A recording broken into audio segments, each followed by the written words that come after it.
decorated North Carolina sailor was laid to rest on his birthday. He was only 20 years old at the time when he died and then was serving in a segregated branch of the U.S. Navy.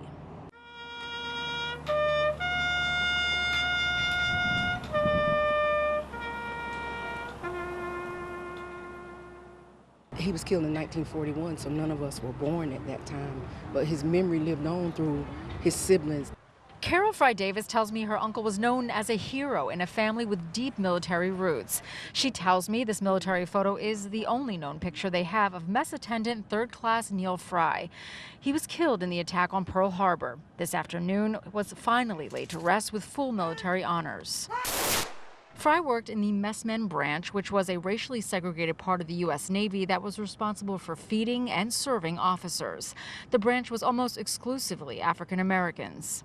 He enlisted in the Navy in a time where, black men were considered second class, but he fought for this country with the same values. Frye was serving our country at the same time as his brother Russell, who was also in the Navy and stationed in Rhode Island.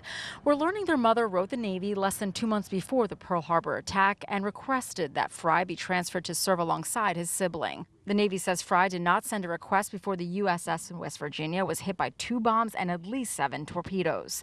The ship sank to the bottom of the harbor. More than 100 service members were killed on that ship alone. The family finally received positive identification in September of 2024 through DNA testing. At such a young age, he had his life ahead of him, and he was cut down at 20, but he did it for this country.